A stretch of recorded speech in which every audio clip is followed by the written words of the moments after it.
Picture this: you're back in high school and still oblivious to the vast amounts of presentations that you'll need to give throughout your life. Confidence is probably low. After all, you're still new to this high school thing and you probably only have a few close friends. You decide to take a chance and listen to one of your friends' recommendations and join a club. What club? Well, it's the one that you'd least expect for me, at least at the time: speech and debate. This is my story about growing confidence and where it can take you. Now, I don't want to speak for all of us, but I was definitely one of those kids who never really put much thought or effort into doing assignments. They all just came to me naturally. I had somewhat of a wake up call on how much I had to learn in life when I was forced to take a public speaking class. That class was really a pain. The teacher was such a stickler for the rules. It was one of the classes I ended up doing very poorly in. The B I got was the definition of borderline. I really changed my outlook at the time to think that all public speaking or presentations had to be spot on, textbook perfect. I was not prepared. Now, fast forward, and it's the year 2017. I had just joined speech and debate at the behest of my friends and teacher at the time who were heavily involved with the club. I had already attended one of the tournaments to get a better idea of what I would have to do. It seemed simple enough, really. Now, realistically, one should prep for their tournaments, especially since the prep period is normally months or weeks in advance and the topics can change depending on the subject. At the time, my mind was really thought that it would be a good idea to be lazy. I was thinking that since I was a novice, a first year, no one else in the league would be as prepared for my specific category, which was policy. The topic stays the same for the entire year, only for policy. So I had all year to learn from other strategies and to get a real feel of the atmosphere. However, the real issues came into play when we discovered that most of the other kids in our league were thoroughly trained and prepared for policy.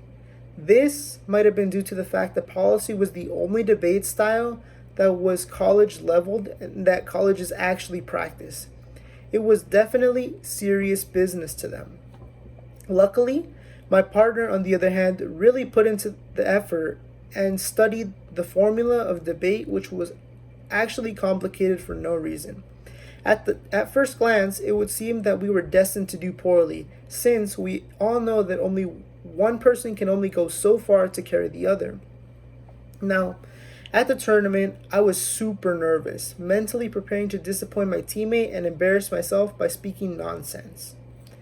The round started and everything proceeded on track until we got to my role. I was avidly paying close attention to the other team's movements and judging the judges' reactions, taking notes so I could bring them up later. I'm not sure what came over me, but my instincts kicked in. It was fight or flight mode for me, and not a single detail got past me.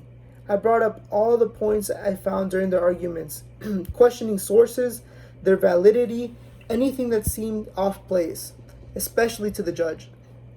I made sure to leave no hints of doubt in my voice and my mind so that they wouldn't be able to spot weaknesses or where to attack my points. My plan was really to bombard them with as much information from all over the argument randomly so that they would be put on the spot and would be flustered. And to my surprise, it actually worked. The aftermath upon further contemplation of my arguments held some strength, but my strategy and execution of it were where the real action was at. We actually ended up winning our first match and many more throughout that day, making us the most effective policy team that our school had seen in years. I regret nothing from my experience in speech and debate. It really helped me shine and realize my potential in presenting and connecting with others while at the same time breaking down others' points. In the end, I actually learned two lessons. One was that with confidence, anything is possible, and really it is something that everyone should strive to build. It is really a life changer. The second I learned was that there really is a balance to the world. In this case, my teammate and I had a balance where one was focused on the structure while the other was focused on the execution of the defenses and offense. Though it may seem that initially I would have learned nothing with my lazy mentality, It was that same mentality that helped bolster me to the top by thinking outside of the box.